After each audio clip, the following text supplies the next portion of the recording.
I am your host, Nero Wolfe. Let's begin our journey.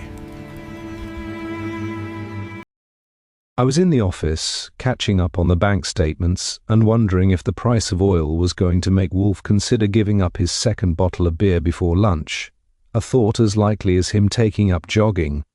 It was a Tuesday in December, the kind of New York day where the slush on the sidewalk looks like discarded grey blankets and the wind off the Hudson has a personal grudge against your ears. The doorbell rang at 11:15. Since Fritz was busy in the kitchen coaxing a rag out into a state of grace, I pushed back my chair and went to the front door. I looked through the glass. Standing there was a woman who looked like she'd been carved out of a very expensive piece of ice. She was in her early 60s, wearing a mink coat that probably had its own zip code, and a hat that sat on her head with the authority of a crown. She didn't wait for me to speak. "I am Mrs. Cassandra Vance," she said. Her voice was like dry sherry. "I have no appointment, but I have a checkbook and a problem that won't wait for the weather to clear." "The checkbook is a point in your favor, Mrs. Vance," I told her, swinging the door open. "But the man who makes the decisions is currently upstairs with 10,000 orchids. He doesn't come down until 11. You have precisely 45 seconds of his time before he starts thinking about lunch." I led her into the office. Wolfe was already there, or rather, the seventh of a ton of him was settled into the oversized chair behind his desk. He didn't get up. Wolfe doesn't rise for anything less than a national anthem or a fire drill, and even then he'd weigh the pros and cons. He was staring at a botanical catalogue with the intensity most men reserve for a straight flush. "Mrs. Cassandra Vance, Mr. Wolfe," I announced. "She's skipped the formalities because she has a problem that's colder than the sidewalk." Wolfe looked up, his eyes two dark marbles in the vast expanse of his face. He didn't look pleased. He hates problems that arrive uninvited, especially during the hours he's designated for mental digestion. "I do not take walk-ins, madam," Wolfe said, his voice a low rumble. "You will take this one," she replied, sitting in the red leather chair without being asked. She placed a small velvet-lined box on his desk. "My husband, Arthur Vance, died 6 months ago. He was a man of many secrets, most of them dull. But this morning I found this tucked inside the lining of his favorite humidor. It wasn't there last week." She opened the box. Inside was a single tarnished brass key and a slip of paper with a hand-drawn map of the brownstone's ground floor. A small red X was marked over the pantry wall. Wolfe didn't touch it. He didn't even lean forward. He merely compressed his lips. "An intrusion of geography," he muttered. "Why bring this to me? If you found a map of my house in your dead husband's belongings, the police or a locksmith would be the conventional choices." "My husband never met you, Mr. Wolfe," she said, her eyes narrowing. "But someone in my household has. Someone has been using his memory to access this house. I don't care about the key. I care about the fact that 3 people in my employ have been seen loitering on 35th Street this week. I want to know which one of them is planning to violate your sanctuary, and why they think you're hiding something that belongs to me." Wolfe's eyebrows rose 1/8 of an inch. That's a tantrum for him. The idea that outsiders were treating his home, the one place on Wertheim considered a fortress of sanity, like a treasure map, was an insult he couldn't ignore. "Archie," Wolfe said, not looking at me, "check the pantry wall." I went. I know every inch of this place, and I knew the pantry wall was solid oak and plaster, but I did it anyway. When I came back, I shook my head. Nothing but Fritz's spice racks and a loose floorboard near the service elevator. "Mrs. Vance," Wolfe said, his voice sharpening, "I do not know your husband, and I do not have anything belonging to you. But I have a profound distaste for being a target of curiosity. Who are the 3 people you mentioned?" "My nephew, my lawyer, and my late husband's former secretary," she said. "All of them are currently staying at my townhouse for the reading of the codicil to the will this Friday, and all of them have a reason to want what Arthur hid." Wolfe sighed, a sound like a tire losing air. He looked at the map, then the woman. "Archie, get her names and addresses. If people are turning my home into a scavenger hunt, I shall have to ruin their game." I reached for my notebook. The Yuletide season had barely started, and already the brownstone was feeling a little less like a fortress and a little more like a stage. The names Mrs. Vance provided were as stiff as her posture. Julian Thorne, the nephew with a reputation for burning through trust funds, Marcus Salinger, the lawyer who had handled the Vance estate for 3 decades, and Elena Frost, the secretary who had known Arthur Vance's filing system better than he had known his own pulse. I wrote them down in my notebook, not because I couldn't remember 3 names, but because it gives a client the impression that they're getting their money's worth. Wolfe didn't look at the list. He was too busy looking at the map Mrs. Vance had produced, his eyes tracing the ink lines with a mixture of suspicion and physical nausea. To Wolfe, a map of his private residence in the hands of a stranger was more than a security breach. It was a personal affront to the very concept of privacy. Mrs. Vance departed with the same chilly efficiency she had arrived with, leaving a scent of expensive perfume and impending trouble in the foyer. I closed the door, slid the bolt, and walked back into the office. Wolfe was leaning back, his eyes closed, his fingers interlaced over the center of his middle. This wasn't meditation, it was a tactical retreat into his own skull. "A map, Archie," he said, his voice barely a murmur. "A map of my kitchen and pantry found in a dead man's humidor. A man I have never met whose interests were in industrial ball bearings, not horticulture or fine dining." "It's a nice map too," I said, leaning against my desk. "Good scale. Even got the service elevator marked. If Mr. Vance never met you, someone gave it to him. Or someone put it there recently to lead Mrs. Vance here. It's a bit of a coincidence that 3 of her inner circle have been spotted window shopping on our sidewalk. Coincidence is a word used by the lazy to explain the inexplicable," Wolfe snapped, opening one eye. "I will not have it. My home is not a warehouse for dead industrial relics. If there is something behind my pantry wall, it is there without my consent." "Fritz!" Fritz appeared at the door, wiping his hands on his apron. He looked worried. He can tell from the tone of Wolfe's voice whether we're discussing a poorly seasoned sauce or a threat to the household. "Yes, Mr. Wolfe. Have you noticed any irregularities in the pantry? Anything moved? Any signs of a structural curiosity?" Fritz frowned, his brow furrowing as he mentally scanned his kingdom. "No, sir, not in the pantry, but yesterday, when the delivery man brought the crates of endives, I thought the latch on the basement window was a bit loose. I tightened it myself. I assumed it was the cold expanding the metal." Wolfe grunted. It wasn't an all-is-well grunt, it was a "the barbarians are at the gate" grunt. He told Fritz to return to his kitchen but to keep the door to the hallway closed. Then he turned his gaze to me. "The nephew," Wolfe said. "Mr. Thorne, you will find him. I want to know why a young man with a penchant for high-stakes poker is interested in the architecture of 35th Street, and Archie, do not be subtle. Subtlety is wasted on the arrogant." "I'm never subtle when I can be annoying instead," I promised. I was halfway to the coat rack when the doorbell rang again. This time it wasn't a stately mink-clad widow. It was a trio. I recognized them from Mrs. Vance's descriptions before they even opened their mouths.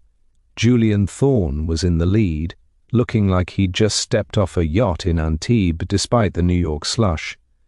Behind him was Marcus Salinger, a man whose face was so etched with legal precedents he looked like he was made of parchment.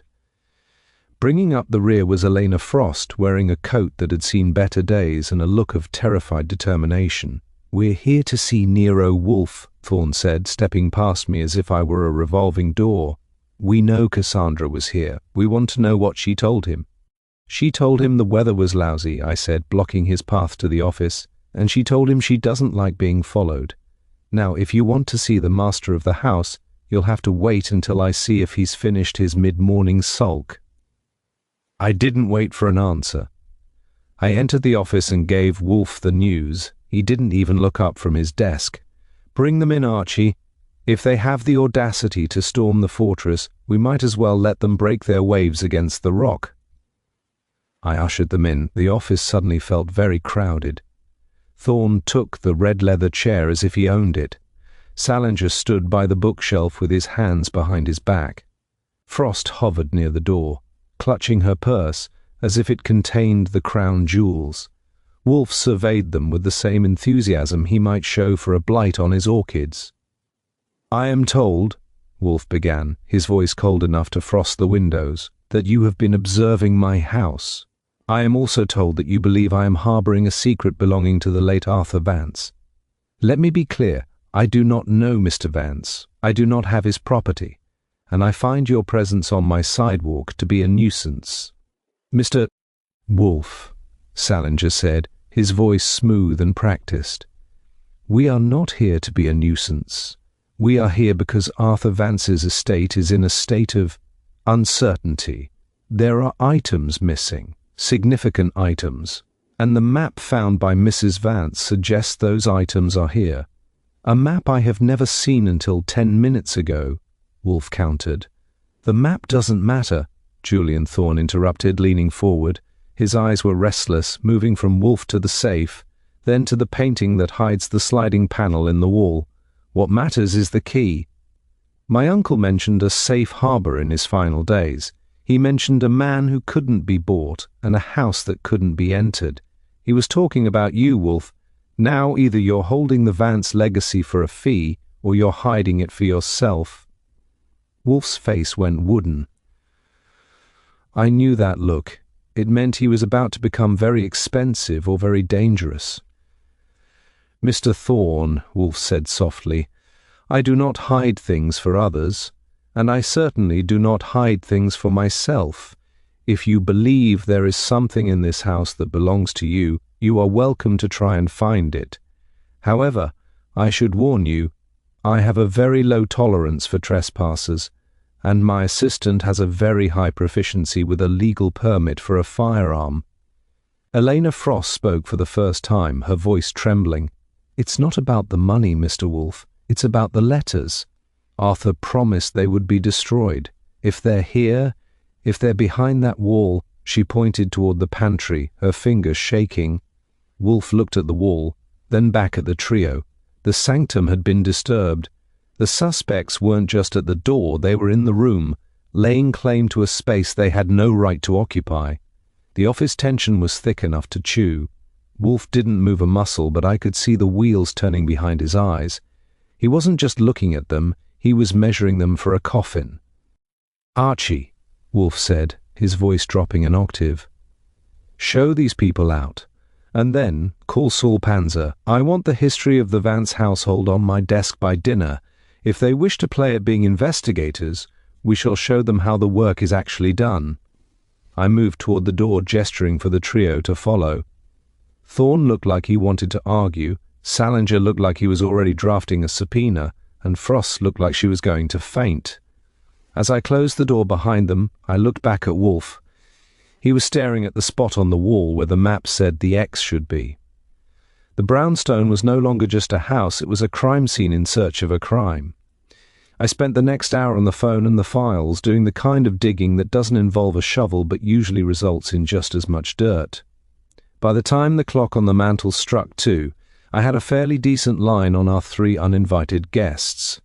I leaned back, looking at Wolfe. He had abandoned the orchid catalogue for a volume of 17th century poetry, but I knew he wasn't reading. He was waiting for the facts to assemble themselves in a line so he could choose the one that didn't belong. I cleared my throat to get his attention. "The biography of the Vance entourage is about as cheery as a wet Sunday in a graveyard," I said, flipping my notebook open. "Let's start with Julian Thorne, the nephew. He's what the tabloids call a socialite, which is code for a guy who's never done an honest day's work in his life but is very busy spending other people's money. He's currently in the hole for about $60,000 to a bookie in Jersey who doesn't accept apologies. If Arthur Vance left a safe harbor of cash or jewels, Julian needs to find the port before his boat sinks." Wolfe made a small noise of distaste, something between a grunt and a hiss. "A common motivation. Greed is a dull lever, Archie. What of the lawyer?" "Marcus Salinger is more interesting," I continued. "He's been the family's legal watchdog for 30 years. But the rumor in the Bar Association is that he's been playing fast and loose with trust funds to cover up some bad investments in Florida real estate.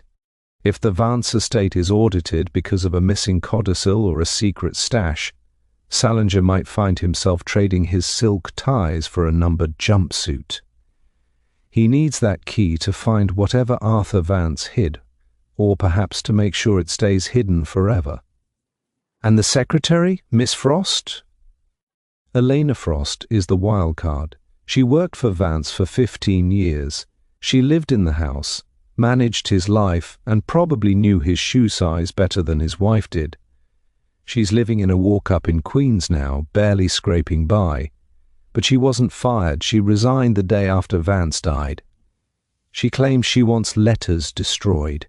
If those letters are what I think they are, love notes, blackmail, or maybe the real truth about where the money went, she's got more than just a financial stake. She's got a reputation to protect or a grudge to settle. Wolfe closed his book, marking the page with a slip of silk. 3 people, 3 motives, and 1 map that points to my pantry. It is an intolerable situation, Archie. Why would Arthur Vance, a man of methodical business habits, involve me? He had no reason to trust me, and certainly no reason to use my house as a safe, unless, of course, the map is a forgery designed to bring the conflict here. If it's a forgery, it's a good one, I said. The ink on that map is old, and the paper matches the stationery Vance used in his private office. I checked with a contact at a paper mill. It's a specific rag bond that hasn't been produced since 2018, so the map wasn't whipped up yesterday. It's been sitting in that humidor for a while. Then we must consider the possibility that the X does not mark a physical object, but a psychological one, Wolfe mused. But your description of Miss Frost is the most jarring. A woman of 15 years' service does not resign into poverty unless she is fleeing something or being pushed. You will go to her apartment. Do not use the front door if you can avoid it. I want to know what she is afraid of, and I want to know why she pointed at my pantry wall with such specific terror. I'm on my way, I said, grabbing my hat and coat. But what if I run into the nephew or the lawyer? They didn't look like they were going home to knit sweaters. If you encounter Mr. Thorne or Mr. Salinger, observe them. Do not engage unless they offer a confession or a bribe, neither of which is likely at this stage. And Archie, keep an eye on the sidewalk when you return. If they're watching the house, I want to know which one of them has the patience for it. I headed out into the cold. The afternoon light was already failing, turning the city into a collection of long shadows and orange street lamps. I took the subway to Queens, which is never my first choice, but it's better for losing a tail than a taxi. By the time I reached Elena Frost's building, a drab brick box that looked like it was held together by soot and habit, I had a feeling I wasn't alone. I didn't go to the front. I circled around to the alley, hopped a low fence, and found the fire escape. I've always found that people are much more honest when they don't have time to fix their faces before they answer the door. I climbed to the 3rd floor and peered through the window of 3C. Inside, the room was small and cramped, filled with stacks of old files and boxes. Elena Frost was there, but she wasn't alone. Marcus Salinger was standing over her, his face no longer the mask of a dignified lawyer. He was red-faced, his hand gripping the back of a chair so hard his knuckles were white. "Where is it, Elena?" Salinger's voice was muffled by the glass, but the tone was unmistakable. "He told you, I know he told you, the map was a distraction for Cassandra, but you know where the real ledger is. If Wolfe finds it, we're both finished." Elena was huddled on a small sofa, looking even smaller than she had in Wolfe's office. "I don't have it, Marcus. I told you Arthur was paranoid in the end. He didn't trust anyone. He said the fat man was the only one who couldn't be bribed. That's why he put it there, not behind a wall, but in plain sight." I shifted my weight, and the rusted metal of the fire escape gave a sharp, piercing creak. Salinger spun around, looking toward the window. I didn't wait to see if he spotted me. I dropped down the ladder, hit the pavement, and vanished into the shadows of the alley just as the window pushed open. I walked 3 blocks before I stopped to breathe. The Fat Man. It was a nickname Wolfe had been called before, usually by people who didn't know him well enough to be afraid of him. But in plain sight? That was the part that bothered me. In a house as meticulously organized as the brownstone, plain sight was a lot of territory. I found a pharmacy and called home. Fritz answered. "Fritz, it's Archie. Put Mr. Wolfe on." A moment later, Wolfe's voice came across the line, sounding irritated at the interruption. "Yes, Archie?" "Change of plans," I said. "Salinger is leaning on the secretary. He thinks there's a ledger. And get this, Arthur Vance didn't hide it behind the pantry wall. He told the Frost woman it was with the fat man in plain sight. I don't think he meant you personally. I think he meant something in the house." There was a long silence on the other end. I could almost hear the gears in Wolfe's head grinding into a new gear. "In plain sight," he repeated. "A ledger. If it is in this house, Archie, and it is in plain sight, then we have been staring at it for hours. Return at once, and be careful. If Mr. Salinger is desperate enough to threaten Miss Frost, he is desperate enough to wait for you in the dark." I hung up and retreated into the cold. The mystery of the Yuletide widow was no longer about a map or a key. It was about something hidden right under our noses, and in the world of Nero Wolfe, that was the most dangerous place for anything to be. The cold had settled into the pavement of Manhattan with a permanence that made the idea of spring feel like a rumor from a distant century. I stayed off the main avenues, sticking to the side streets where the shadows were deeper and the faces were fewer. If Marcus Salinger or Julian Thorne had people watching me, I wanted to make them work for their paycheck. My mind was doing a slow burn over that phrase, "in plain sight." In a house where every book is alphabetized, every spice jar is labeled, and every orchid has a pedigree longer than a Bourbon King's, there isn't much room for things to hide in the open, unless, of course, you aren't looking for a book or a box. I was 3 blocks from the brownstone when I saw the tail. It wasn't a professional job. The guy was wearing a tan trench coat that stood out against the grey stone like a neon sign, and he was trying too hard to look at his watch every time I slowed down. It wasn't Salinger, and it wasn't the nephew. This was hired help, the kind you get when you want muscle but don't want to pay for brains. I decided to give him a tour of the neighborhood. I doubled back through a narrow alleyway near a closed laundry, waited behind a stack of crates and stepped out just as he rounded the corner. He bumped right into me, and I didn't give him time to apologize.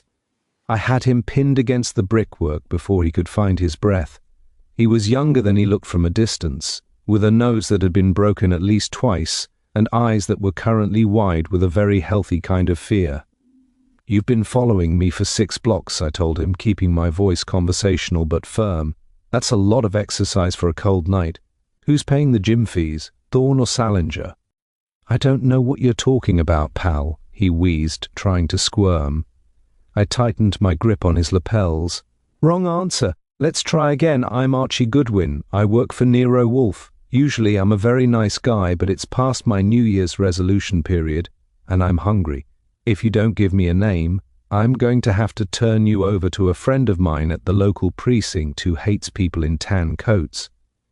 The kid gulped. "Thorne? It was Julian Thorne. He just wanted to know where you went. He said you were the key to the safe harbor.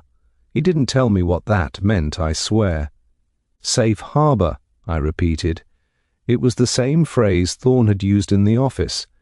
It sounded like a piece of property, or maybe a boat, but the way they were acting, it was something portable. I let the kid go with a shove that sent him stumbling back toward the street.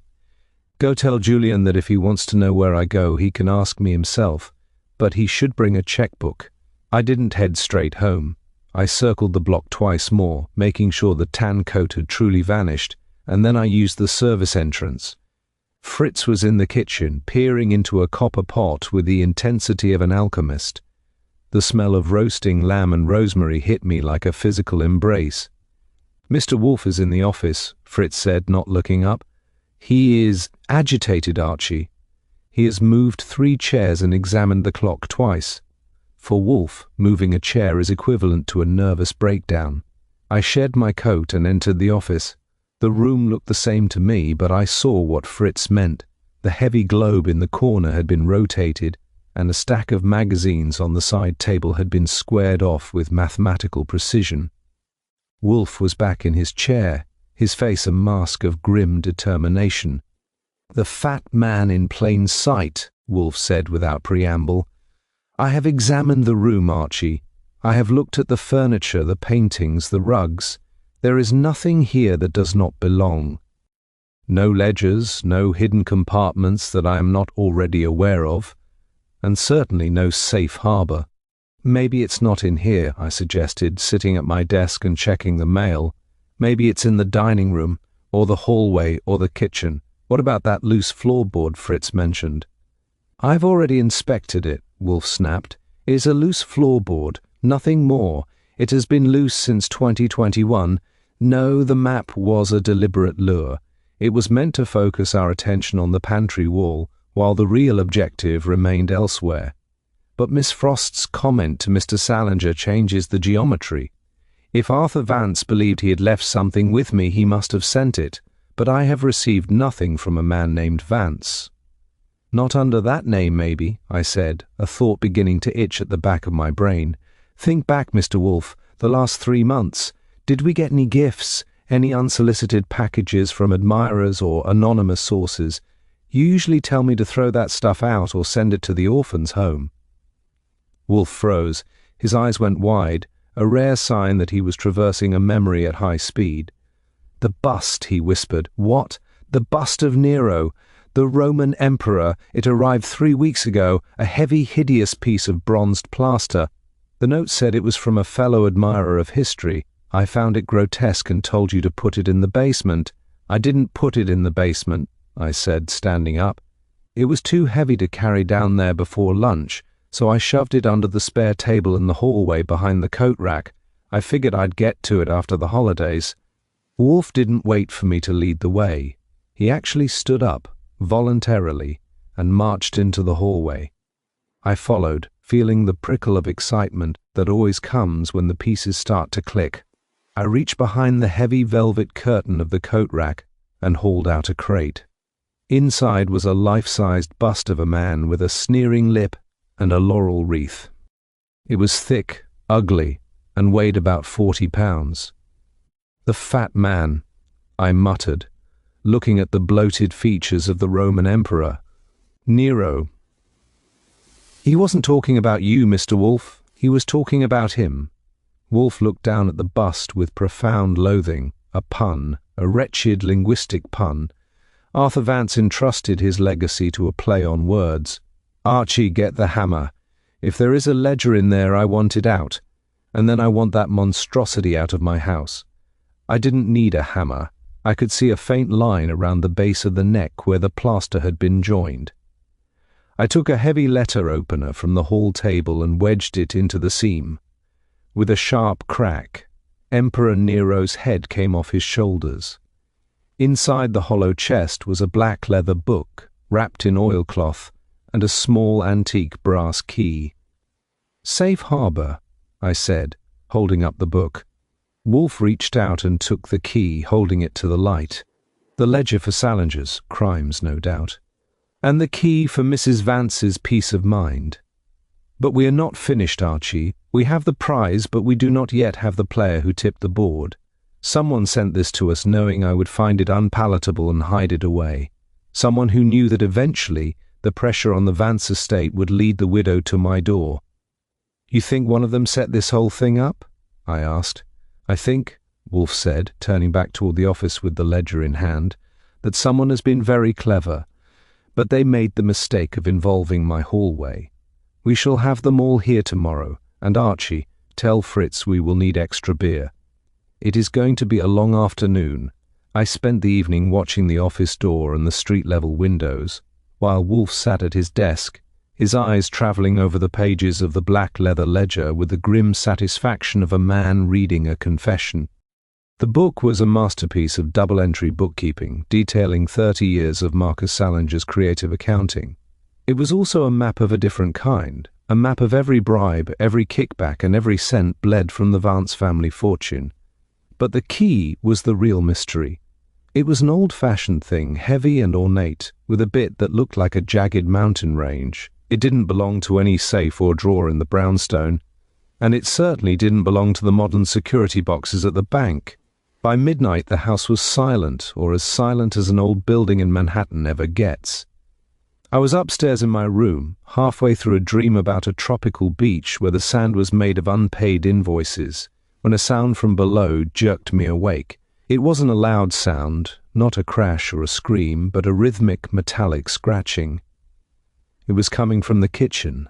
I didn't turn on the lights. I grabbed my Colt from the nightstand, slipped into my robe and headed down the stairs on the balls of my feet. The brownstone has its own language of creaks, and I knew exactly which boards to avoid. I reached the ground floor and saw a sliver of light beneath the door to the pantry. I didn't burst in. I waited. There was a soft clink of glass against stone, followed by a heavy sigh. I moved to the door, turned the knob and stepped inside, leveling the barrel at the center of the room. "The late-night snack is usually served in the dining room," I said, my voice low and steady. "But if you're looking for mustard, you're in the wrong cupboard." Standing by the spice rack was Elena Frost. She wasn't carrying a weapon. She was holding a small silver salt cellar that belonged to a set Fritz had used for dinner. She looked like she had been caught in a spotlight, her face pale and her eyes darting toward the service elevator. I wasn't stealing," she whispered, her voice trembling. "I was looking for the mark. Arthur said it would be near the salt." "The mark is in the office, Miss Frost, along with the ledger you and Salinger were so worried about," I told her, gesturing for her to move into the hallway.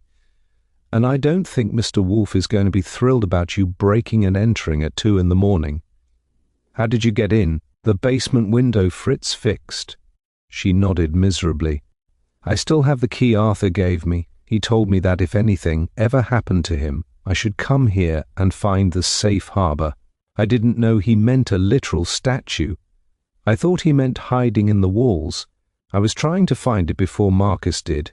If he gets his hands on that book, he'll kill me." I escorted her into the office, where I found Wolfe already seated behind his desk. He was wearing his yellow silk pajamas and a robe that looked like a tent for a minor royalty.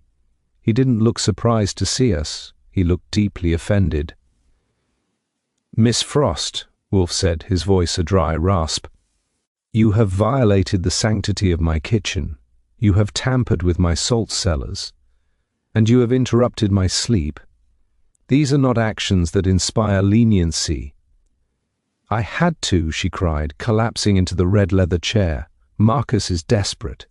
He thinks the ledger has proof that he didn't just steal the money. He thinks it proves he killed Arthur.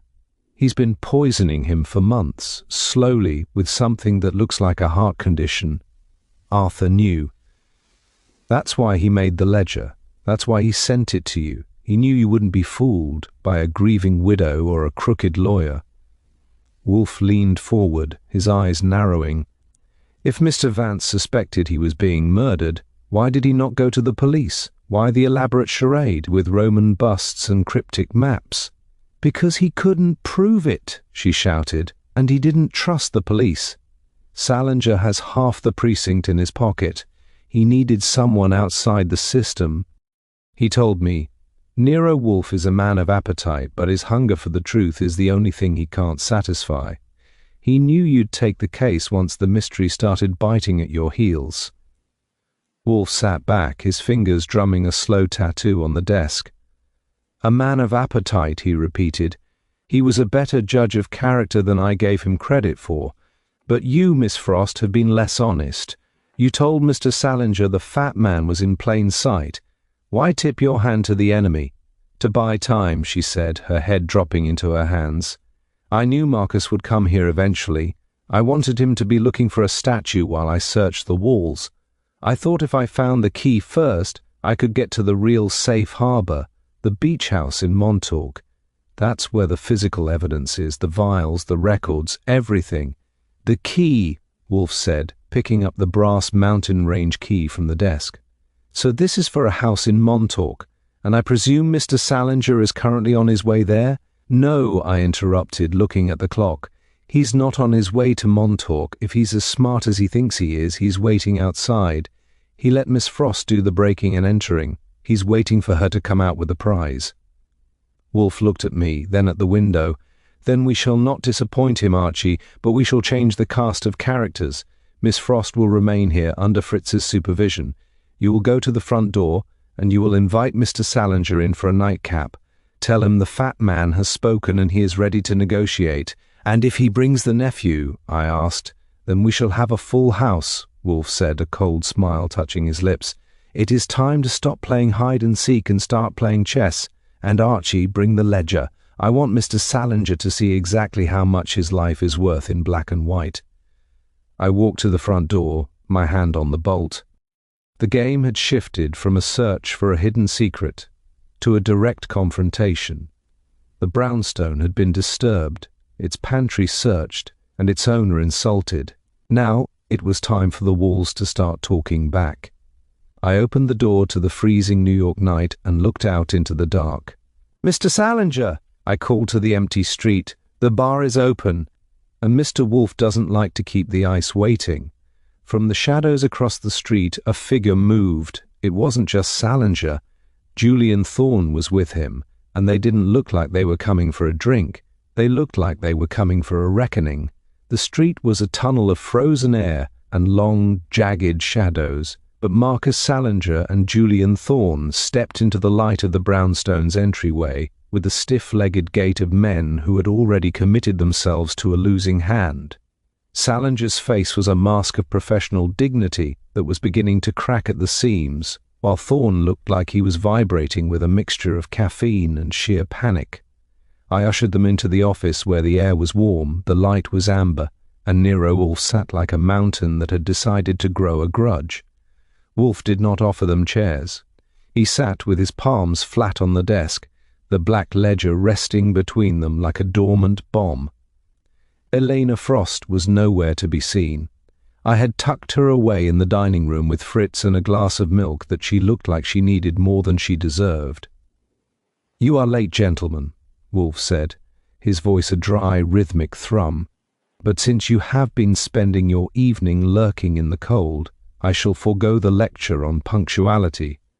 Mr. Salinger, you are a lawman. Surely you recognize that when a ledger of this detail finds its way into the hands of a disinterested third party, the time for surveillance has ended and the time for litigation has begun."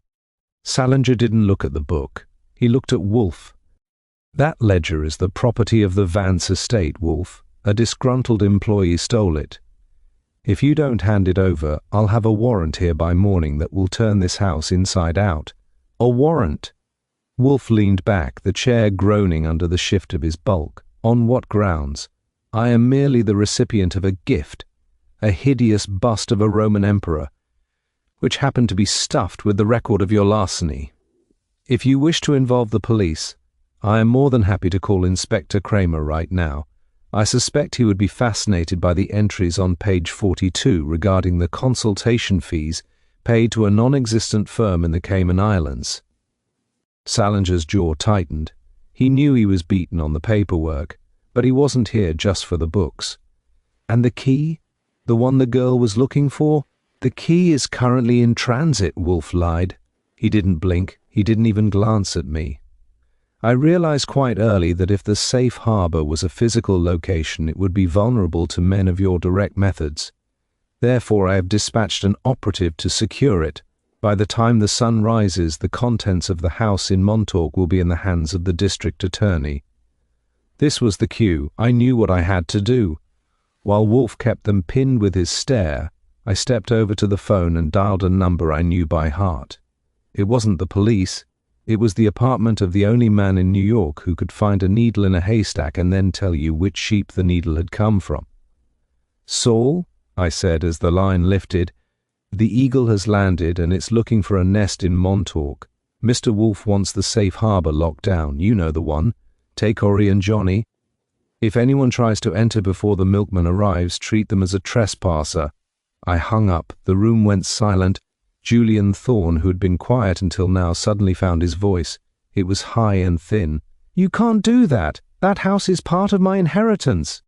"Salinger, you said if we got the key we could clear out the records before the widow found them. You said—" "Shut up, Julian," Salinger hissed, but the damage was done. Wolfe's eyes snapped toward the nephew. "So the ambition was shared. Mr. Salinger wished to hide his thefts, and you, Mr. Thorne, wished to ensure that the estate remained large enough to fund your various dissipations. A partnership of convenience. But there is a third element. Murder is a heavy burden for a bookie's client to carry, Mr. Thorne. Did you know that your uncle was being systematically poisoned?" Thorne's face went the color of curdled cream. He looked at Salinger with genuine horror. Poisoned? No, he was old. He had a heart condition. Marcus, you said it was a natural decline.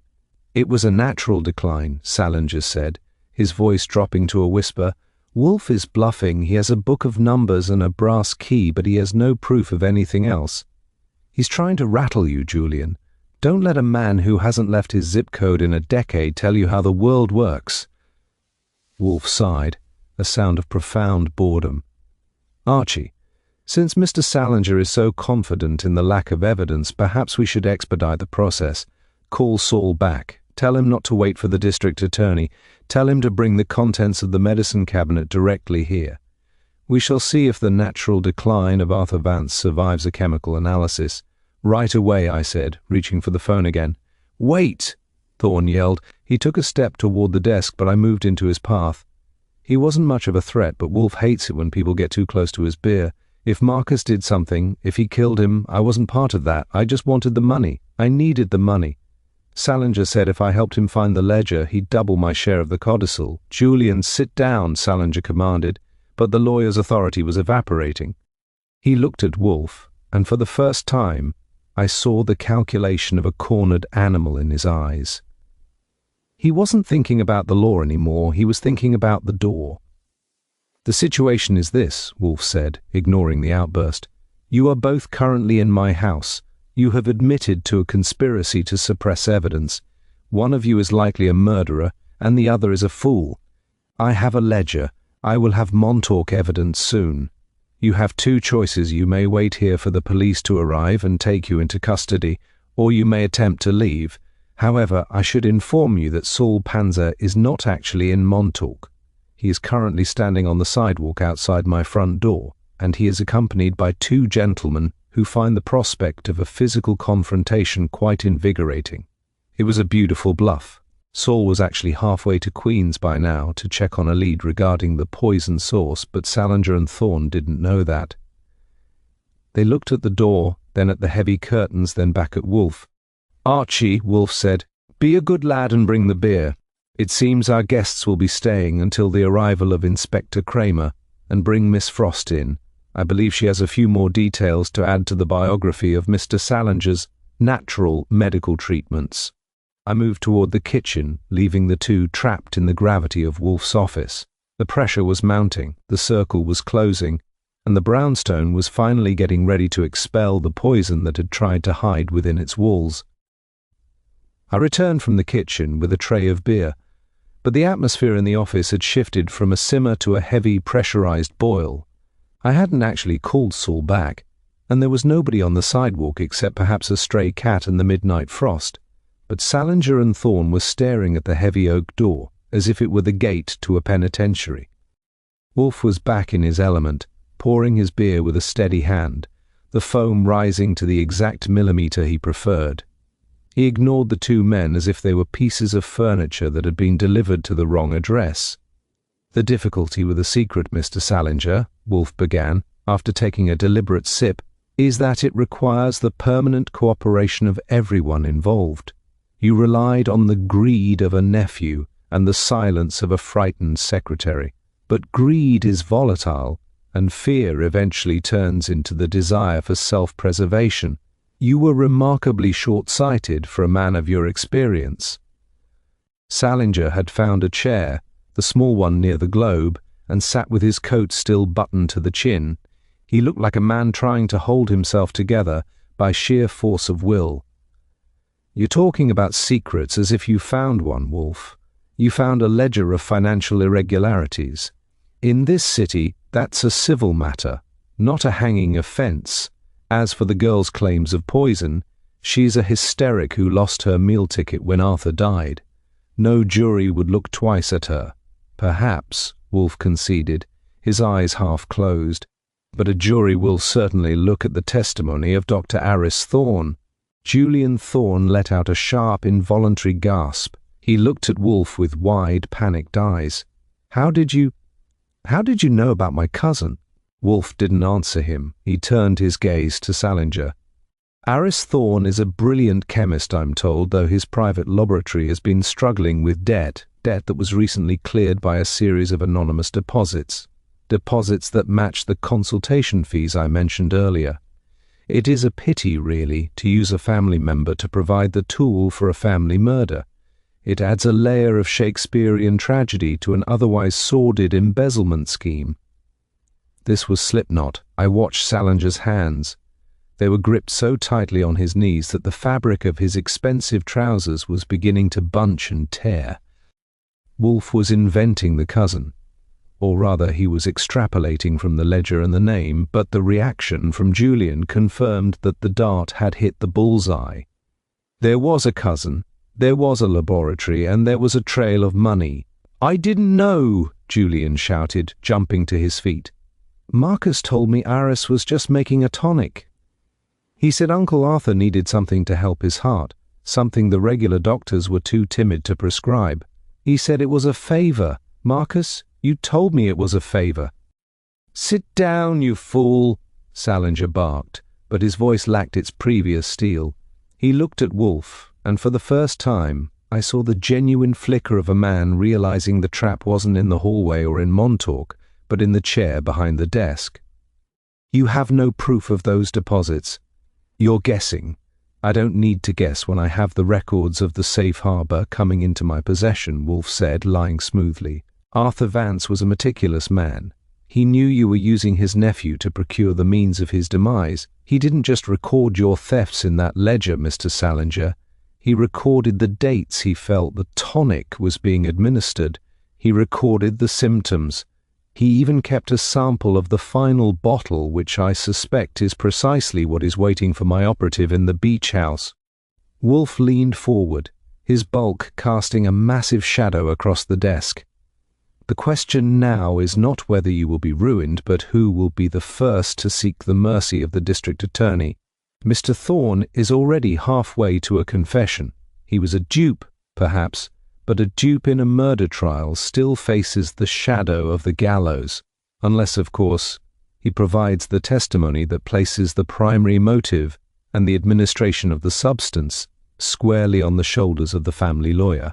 Julian Thorne was shaking now, a fine rhythmic tremor. He looked at Salinger, then at me, then at the black book on the desk. "He made me deliver it," Julian whispered. "Every Tuesday, a small blue vial. He told me it was a secret because the FDA hadn't approved the formula yet. He said it would save the family fortune." "Julian, be quiet," Salinger said, but it was a plea, not a command. "I won't be quiet. I'm not going to jail for you." Julian turned to Wolfe, his voice cracking. "I'll tell you everything. I'll tell the police. Just don't let them say I killed him. I loved my uncle.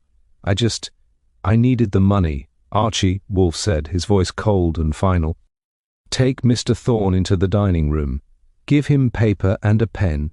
I believe he is ready to dictate a very detailed account of his Tuesdays, and while he is doing that, I shall have a private word with Mr. Salinger about the location of the blue vials."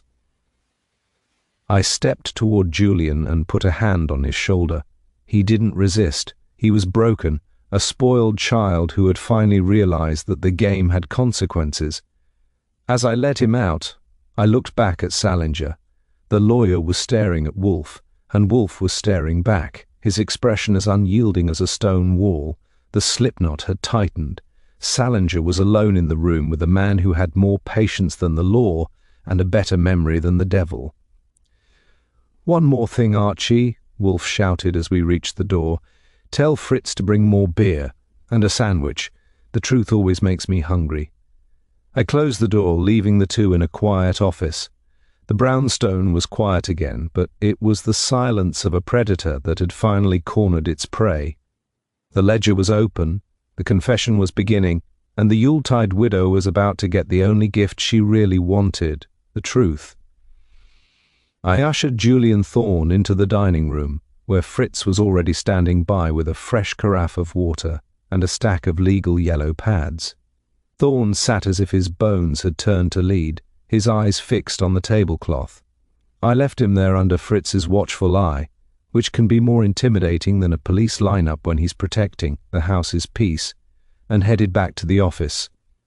I didn't enter immediately. I stood in the hallway for a moment, listening to the silence coming from behind the heavy oak door, It wasn't an empty silence. It was the kind of stillness that exists between a lightning flash and the thunder. When I finally stepped back inside, the scene hadn't changed much physically, but the air felt thinner. Salinger was still in the small chair, but he had slumped, his expensive wool coat looking 2 sizes too large for him. Wolfe was leaning back, his glass of beer half empty, watching a small cloud of dust motes dance in the light of the desk lamp. He looked like a man who had just finished a particularly satisfying crossword puzzle and was now wondering what to have for dessert. "Mr. Salinger has been reflecting on the nature of evidence," Wolfe said as I took my seat at my desk. "He is under the impression that without the physical presence of the blue vials, our case is merely a collection of anecdotes and suspicious bookkeeping. He forgets that in a court of law, a mountain of anecdotes can eventually bury a man just as surely as a confession." Salinger looked up, his eyes bloodshot. "You don't have the vials, Wolfe. You're a brilliant bluffer, I'll give you that. You used Julian's cowardice to build a bridge over a vacuum. But without the contents of that safe harbor in Montauk, you have nothing but a disgraced lawyer and a family scandal. That ledger, I can claim Arthur authorized those transfers for a special project. Try proving otherwise with the man in a coffin." Wolfe sighed, a deep rumbling sound of disappointment. "You are tedious, Mr. Salinger. You cling to the hope that I am as limited by geography as you are. You assume that because I do not leave this house, my reach ends at the front door. Archie, what is the current status of our communication with the local authorities in Montauk?" "The line is open," I said, playing rhythm, "and Saul Panzer is a very thorough man. If there's a bottle of aspirin in that beach house that doesn't have a prescription, he'll have it tagged and bagged before the sun hits the water. Plus, he has a key, a very specific brass key that matches the lock on Arthur Vance's private cabinet." Salinger's gaze flickered to the desk, where the antique key still sat. He looked at it as if it were a scorpion ready to strike. "The ultimatum is simple," Wolfe said, his voice dropping to a register that signaled the end of the conversation. "You may continue this charade of innocence until the police arrive. When they do, I shall hand over the ledger, the testimony of Mr. Thorne, and the statements of Miss Frost. I shall also provide them with the coordinates of your cousin's laboratory and the specific dates of your consultations. By noon tomorrow, the tabloids will have your name on the front page, and by next week the Bar Association will have your license. You will be a pariah before you even reach the arraignment." "And the alternative?" Salinger asked, his voice cracking. "The alternative is a measure of intellectual justice," Wolfe replied. "You will sign a full confession of the embezzlement. You will provide the locations of the remaining funds. In exchange, I shall allow the matter of the tonic to be handled by the district attorney's office without my personal embellishment. Whether they choose to pursue a murder charge based on the exhumation of Mr. Vance's remains is a matter for the medical examiner. But if you sign now, I shall not provide the narrative that makes a conviction inevitable. I am a private investigator, Mr. Salinger, not a prosecutor. My interest is in the restoration of the sanctuary of this house and the satisfaction of my client's fee." It was a cold-blooded offer. Wolfe was giving him a chance to trade a certain life sentence for a probable one, dangling the slim hope of a legal technicality in exchange for the immediate return of the Vance fortune. It was the kind of move that would make a shark flinch, but Salinger was a man who lived in the margins of the law. He knew a sinking ship when he felt the water at his knees. "You'd let me walk into a theft charge to avoid the needle?" Salinger whispered. "I am offering you the truth," Wolfe snapped. "The truth is that you are a thief and a murderer. I can prove the former tonight. The latter will take a few days of bureaucratic unpleasantness. If you wish to save yourself the indignity of a public spectacle tonight, you will take the pen. If not, Archie will call Inspector Cramer, and we shall let the sirens provide the music for the rest of the evening." I reached into my desk drawer and pulled out a fresh sheet of paper, placing it on the edge of Wolfe's desk along with a fountain pen. I didn't look at Salinger. I looked at Wolfe, who was already reaching for his second bottle of beer. He wasn't even watching the lawyer anymore. He'd already passed the climax. For him, the logic had dictated the end, and the physical act of signing was merely a clerical detail. Salinger stood up slowly. He walked to the desk, his movements jerky and uncoordinated. He picked up the pen, stared at the blank paper for a long minute, and then began to write. The only sound in the room was the scratch of the nib and the steady ticking of the clock. I checked my watch. It was nearly 3 in the morning. The Yuletide widow's secret was being poured out in ink, one sentence at a time. The safe harbor was no longer a mystery, and the fat man in plain sight had done his job. When Salinger finished, he dropped the pen and turned toward the door without a word. He looked like a ghost that had forgotten how to haunt.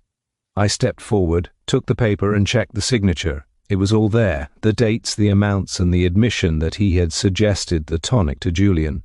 "He's all yours, Archie," Wolfe said, closing his eyes. "Call the police, tell them we have a guest who is eager to begin his journey to the tombs, and tell Fritz that once the office is cleared, I would like a small plate of those sardine sandwiches. It has been a long night, and the air in here has become quite stale." I picked up the phone. As I dialed the familiar number for the 19th precinct, I looked out the window. The first hint of grey was touching the New York skyline. The battle for the brownstone was over, and as usual, the house had won. By the time Inspector Cramer arrived, the office was thick with the smell of cold coffee and the lingering tension of a long night.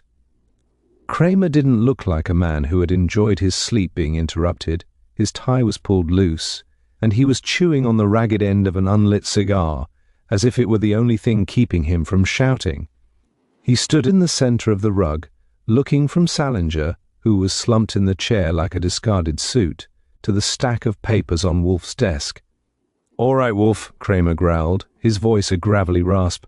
"I've got a lawyer who looks like he's ready for the morgue, a socialite crying in your dining room, and a widow waiting in a limousine downstairs. You want to tell me why I shouldn't just run the whole lot of you in for obstructing justice and withholding evidence for 48 hours? Wolfe didn't even blink. He was back in his chair, leaning back with an air of immense patience that I knew was driving Cramer up the wall. "Because, Inspector, I have saved you 6 months of tedious investigation and several $1,000s in taxpayer money. If you prefer the long way, you are welcome to hand those papers back and start from scratch. I suspect the district attorney would find your dedication to tradition inspiring." Cramer grunted and snatched the confession. He read it in silence, his eyes darting back and forth. Behind him, Stebbins stood by the door, looking as bored as a man at a bus stop. After a moment, Cramer looked at Salinger. "Is this your signature, Marcus?" Salinger didn't look up. He just gave a small, defeated nod. "Take him out, Pearlie," Cramer said, "and get the nephew. I want them both at the precinct before the sun is fully up, and send Mrs. Vance in. She's been pacing the sidewalk since the squad cars pulled up." As the police cleared the room, Cassandra Vance entered. She looked older than she had the previous morning, the ice-like composure having thawed into a weary, brittle exhaustion. She didn't look at Salinger as they led him out, she looked only at Wolfe. "Is it true?" she asked, her voice trembling. "Did Marcus really? Did he hurt Arthur?" "The confession in the inspector's hand covers the financial ruin of the estate, madam," Wolfe said, his voice unusually soft. "As for your husband's death, the evidence is currently in a black leather ledger and a small house in Montauk. Mr. Salinger was a man who believed that if he controlled the documents, he controlled the truth. He forgot that the truth has a way of leaking out through the gaps in a man's character." I pulled up a chair for her, and she sank into it, her eyes fixed on the empty space where the Roman bust had sat only hours before. "You found it," she whispered, "the safe harbor. It was a clever piece of misdirection by your late husband," Wolfe explained, gesturing toward me. "Arthur Vance knew he was surrounded by vultures. He knew his nephew was weak and his lawyer was corrupt. He also knew he was dying. He couldn't go to the police, not without risking the immediate destruction of the evidence by the very man who handled his affairs. So, he chose a man who is notoriously difficult to move, both physically and professionally. He sent the bust of Nero to this house, knowing I would find it an eyesore and hide it away. He then planted the map in his humidor, knowing you would eventually find it and bring it to me." "But why the pantry?" I asked, leaning against the edge of my desk. "The X on the map was specifically over the spice rack." Wolfe shifted his weight, the chair creaking in rhythm. A final safeguard, Archie.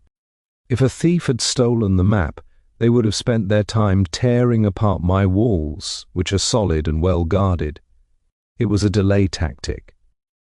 Mr. Vance didn't want the secret found by a burglar. He wanted it found by a client who was paying me to be thorough. He knew that once I was involved, I would not rest until the geography of my own home was explained. He relied on my vanity, and I must admit it was a sound wager. Mrs. Vance looked at the brass key I had placed on the corner of the desk. "And the house in Montauk? Is that where he kept the rest of it?" "The house in Montauk," Wolfe said, "contains the physical records of the substances Mr. Salinger procured through your nephew. It was the only place Arthur still felt he had control over. He called it his safe harbor because it was the one property Salinger hadn't yet managed to leverage. By keeping the ledger and the key separate, he ensured that both would have to be found for the trap to spring. He was always a man for puzzles," Mrs. Vance said, a ghost of a smile touching her lips. "I used to hate them. Now I suppose I owe my life to one." "You owe your justice to it, madam," Wolfe corrected. "Life was Mr. Vance's. He spent his final months ensuring that those who betrayed him would not profit from his silence. It was a grim business, but meticulously executed." Cramer poked his head back into the office. "We're moving out, Wolfe. I'll need Goodwin down at the station at 10 to formalize the statements. And don't think this means you're off the hook for the safe harbor bit. I'm sending a car to Montauk now. You will find my operative, Mr. Panzer, already there," Wolfe said, closing his eyes. "He is expecting you. He has a very high regard for the law, provided it doesn't interrupt his breakfast." As the office emptied and the sirens faded into the distance, the brownstone finally began to settle back into its natural state. The intruders were gone, the secrets were recorded, and the fat man had been vindicated. I looked over at Wolfe, expecting him to be halfway to his botanical catalogues, but he was staring at the desk, his fingers tracing the grain of the wood. "Archie," he said without opening his eyes. "Yeah, blossoms. The map. What did you do with it?" "It's in the file," I said. "Why? You want to frame it?" "I want it burned," he grunted. "I will not have a blueprint of my pantry circulating in the underworld. And tell Fritz that for lunch I would like the lamb kidneys. This case has left a metallic taste in my mouth that only a proper sauce can remove." I grinned and headed for the kitchen. The Yuletide widow had her secret, the lawyer had his cell, and the brownstone was once again a fortress. It was just another Tuesday in Nero Wolfe's life, even if it had lasted until Wednesday morning. The sun had finally managed to pull itself over the jagged horizon of the East River, casting a pale, shivering light across the office. The street outside was quiet again, the slush turning to a brittle glaze as the temperature dropped. The police cars were gone, taking with them the remnants of the Vance family's dirty laundry and the broken ambitions of a lawyer who had played his hand 1 decade too long. I stood by the window, watching a lone taxi crawl toward 8th Avenue, feeling that particular brand of exhaustion that comes when your brain has been running on high-octane coffee and adrenaline for 24 hours straight. Wolfe hadn't moved. He was still in his oversized chair, though he had traded the beer for a cup of steaming Darjeeling that Fritz had brought in on a silver tray. The black ledger was gone, tucked into our safe until the district attorney's office sent a courier with the proper paperwork. The Roman bust, or what was left of it, sat in a cardboard box by the door, waiting for the morning trash collection. It looked less like an emperor now and more like a pile of expensive gravel. "You know," I said, turning away from the window and leaning against my desk, "Arthur Vance was a pretty good strategist for an amateur. He managed to move a mountain without ever leaving his deathbed. He knew exactly which buttons to push to make you take an interest in a case you wanted no part of." Wolfe took a slow, methodical sip of his tea. He didn't look at me. He was watching the steam rise from the cup with the concentration of a man observing a natural phenomenon. "He was not an amateur, Archie. He was a man who understood the fundamental mechanics of human nature. He knew that if he threatened the integrity of my home, I would be compelled to act. He didn't appeal to my sense of justice, he appealed to my sense of ownership. It was a cynical move, perhaps, but effective. It worked, I admitted. Salinger is headed for a cell. Julian Thorne is going to be singing for the grand jury for the next 6 months, and the widow gets to keep her house and her dignity. Even Elena Frost might get a decent settlement out of the estate for her trouble. Not a bad haul for a Tuesday night. The haul, as you call it, is secondary, Wolfe said, his voice regaining some of its usual resonance. What matters is that the equilibrium has been restored. A man's home should be a place where the world's follies are kept at bay. To use it as a pawn in a game of inheritance and poison is a violation of the highest order. Mr. Vance achieved his goal, but he did so by trespassing on my peace. I find I cannot entirely forgive him for that, even if he is dead. Fritz appeared at the door, his apron spotless, his face showing none of the strain of the night's events. He looked at Wolfe and gave a small, respectful nod. "The lamb kidneys are ready, Mr. Wolfe, and I have prepared the endive salad with the walnut oil you prefer." Wolfe's eyes brightened. It was the only time I ever saw him look truly alive, when the prospect of a meal surpassed the nuisance of a mystery. He rose from his chair, a slow and majestic process that always reminded me of an ocean liner pulling out of a pier. "Come, Archie," he said, gesturing toward the dining room. "We have been living on nerves and echoes. It is time for substance." We sat at the long table, the silver gleaming under the chandelier. For the first 20 minutes, there was no talk of murders, ledgers, or Roman busts. Wolfe considers conversation during the main course to be a form of dietary sabotage. We focused on the kidneys, which were tender enough to melt and served in a sauce that probably required a degree in chemistry to execute. It wasn't until the salad was served and the first hints of a quiet afternoon began to settle over the house that Wolfe spoke again. "You were wondering about the ethics of the case earlier," Wolfe said, patting his lips with a linen napkin, "about the justice delivered to Mr. Salinger. I was wondering if he'd actually get away with the murder part," I said. "Without the vials from Montauk, the embezzlement is all the cops really have on paper." "He will not get away with it," Wolfe said firmly, "not because of the law, but because of the fear. A man like Salinger lives by the belief that he is the smartest person in the room. Once that belief is shattered, once he realizes that a dead man and a sedentary detective have outmaneuvered him, he will begin to crumble. He will talk to his lawyers. He will talk to the guards. He will talk to the walls. He is a creature of words, Archie, and eventually his own words will hang him." He paused, looking at the empty plate before him.